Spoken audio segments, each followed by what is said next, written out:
കോഴിക്കോട് കരിപ്പൂർ അന്താരാഷ്ട്ര വിമാനത്താവളത്തിലെ വിഷയമാണ്. നമ്മൾ കഴിഞ്ഞ ദിവസം ആ വാർത്ത പുറത്തുവിട്ടിരുന്നു. നമ്മൾ മാത്രമല്ല, എല്ലാ മാധ്യമങ്ങളും ഒരു എക്സ്ക്ലൂസീവോ ഒരു സ്കൂപ്പോ ബ്രേക്കിങ്ങോ ഒന്നുമല്ല. അപ്പോൾ അവിടെ വിമാനത്താവളത്തിലെ പാർക്കിംഗ് ഫീസിൻ്റെ നിരക്ക് വല്ലാതെ കൊണ്ട് കൂട്ടി 5 ഇരട്ടിയോളം വർധന വരുത്തുകയാണ്. ഇപ്പോൾ ഓട്ടോറിക്ഷയുടെ മീറ്ററൊക്കെ ചലിക്കുന്ന മാതിരി ആദ്യത്തെ 1 മണിക്കൂറിന് ഇത്ര, അത് കഴിഞ്ഞാൽ അടുത്ത മണിക്കൂറിന് ഇത്ര, പിന്നെ അടുത്ത മണിക്കൂറിന് ഇത്ര, അവസാനം വണ്ടി വരെ അവിടെ കൊടുത്തു പോരേണ്ട, വാഹനം വരെ വിറ്റ് പോരേണ്ട അവസ്ഥയിലാണ്. അത്രയും വലിയൊരു പകൽക്കൊള്ളയാണ് കരിപ്പൂർ അന്താരാഷ്ട്ര വിമാനത്തിലെ എൻട്രി ഫീസിനും ഒപ്പം തന്നെ അതിൻ്റെ പാർക്കിംഗ് ഫീസിനും അവിടെ അധികൃതർ ഏർപ്പെടുത്തിയിട്ടുള്ളത്.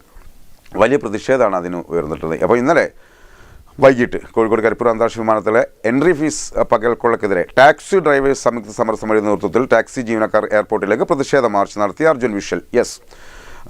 ഫീസ് പിരിച്ചെടുക്കാൻ അധികൃതർ ഗുണ്ടകളെയാണ് നിയോഗിക്കുന്നതെന്നും ഇവർ ആരോപിക്കുന്നുണ്ട്. അപ്പോൾ അവർ ആ ബോർഡ് നോക്കൂ നിങ്ങൾ, എയർപോർട്ടിൽ അവരെ സാധാരണക്കാരായ തൊഴിലാളികളാണ്, വളരെ സാധാരണക്കാരായ ടാക്സി തൊഴിലാളികളാണ്, ടാക്സി ജീവനക്കാരാണ് ഇപ്പോൾ സമരത്തിൽ. അപ്പം ഈ പകൽക്കൊള്ളക്കെതിരെ 5 ഇരട്ടിയോളം നിരക്ക് വർദ്ധിപ്പിക്കുന്നത്.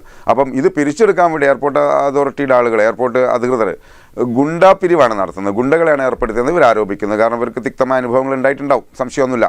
അതുകൊണ്ടാണ് ഇവർ ഇത്രയും നാട്ടിൻ പുറത്തുള്ള നമ്മളെ പരിചയക്കാരൊക്കെ അതിലുണ്ട്, എനിക്ക് അവരുടെ മുഖമൊക്കെ ഏകദേശം മുഖമൊക്കെ കാണുന്നുണ്ട്. അപ്പം ഇവർ ആ സമരത്തിലേക്ക് പോവുകയാണ്. അപ്പോൾ ഇത് നിരവധി ടാക്സി ജീവനക്കാർ പ്രക്ഷോഭത്തിൽ അണിനിരന്നിട്ടുണ്ട്. അപ്പോൾ എനിക്ക് തോന്നുന്നു ഇവർ ഒരു ഒറ്റപ്പെട്ട ഇത്തരം പ്രക്ഷോഭങ്ങളെ കൊണ്ടൊന്നും ഈ ഒരു വർദ്ധിപ്പിച്ച ഫീസ് മാറ്റുന്നുള്ളത് തോന്നുന്നില്ല. പക്ഷേ ഇവരെ ദുർബല ശബ്ദമാണെങ്കിലും ഈ ചെറിയൊരു ആൾക്കൂട്ടമാണെങ്കിലും ഇവരെ പ്രക്ഷോഭം ന്യായമാണ് കേട്ടോ.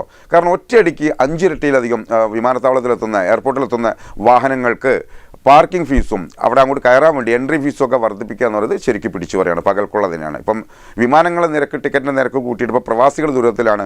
വിമാനത്താവളത്തിൻ്റെ പുറത്ത് വേറെ ഇങ്ങനത്തെ കലാപരിപാടി നടക്കുന്നു. സത്യത്തിൽ ഇവിടെ സാധാരണക്കാരന് ജീവിക്കാൻ പറ്റുമോ എന്ന് ചോദിച്ച് ഒരു ടാക്സി ഡ്രൈവർ സുഹൃത്ത് എനിക്കുണ്ട്, ഇന്ന് രാവിലെ വിളിച്ചതാണ്. യഥാർത്ഥത്തിൽ അതുകൊണ്ട് തന്നെയാണ് ഇവരെ പ്രതിഷേധം ഇത്ര ശക്തമായിട്ട് പോകുന്നത്. അപ്പോൾ ഈ പ്രതിഷേധത്തിൻ്റെ മറ്റു വിവരങ്ങൾ എങ്ങനെയാണ്? അപ്പോൾ റിജേഷ് കുമാർ ടി, നാസർ മൂഴിക്കൽ, ഷിജു തുടങ്ങിയവരൊക്കെയാണ് ഇതിൻ്റെ നേതൃത്വ നിരയിലുള്ളത്.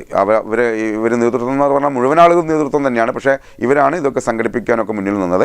അപ്പം ഏതായാലും ടാക്സി ഡ്രൈവർമാരുടെ, ജീവനക്കാരുടെ ഈ സമരത്തിന് ന്യായമുണ്ടെന്നുള്ള കാര്യത്തിൽ സംശയമില്ല. ഒറ്റയടിക്ക് 5 ഇരട്ടി വരെ കരിപ്പൂർ എയർപോർട്ടിലെ കോഴിക്കോട് അന്താരാഷ്ട്ര വിമാനത്താവളത്തിലെ പാർക്കിംഗ് ഫീസ് കൂട്ടിയ ആ ഒരു പരിപാടിയോട് എന്തായാലും യോജിക്കാൻ പറ്റില്ല. ഇനി കൂട്ടിയതുപോലെ അത് പിരിച്ചെടുക്കാൻ വേണ്ടിയിട്ട് ഗുണ്ടാപ്പണി കൂടി ഏൽപ്പിക്കുകയാണ്, പുറത്ത് ഗുണ്ടകളെ വിട്ട് പിരിച്ചെടുക്കുന്ന പണം എന്നൊരു വിഷയം കൂടി ഈ ടാക്സി ജീവനക്കാർ ഉന്നയിക്കുന്നുണ്ട്. അപ്പം ഏതായാലും അധികൃതർ ഇക്കാര്യത്തിൽ കൃത്യമായി ഇടപെടൽ വേണം. കാരണം ടാക്സി ജീവനക്കാർ തന്നെയാണ് എയർപോർട്ടിൻ്റെ ഒക്കെ ഈ ഇൻപുട്ട് നട്ടല്. കാരണം അവരാണ് ഈ യാത്രികരെയും ബന്ധുക്കളെയും യാത്രക്കാരെയും വിമാനത്താവളത്തിലേക്ക് എത്തുന്ന ആളുകളൊക്കെ അങ്ങോട്ടും ഇങ്ങോട്ടും ട്രാൻസ്പോർട്ട് ചെയ്യിക്കുന്ന വിഭാഗം അവർ സാധാരണക്കാരാണ്, ജീവിത പ്രശ്നമാണ് സർ.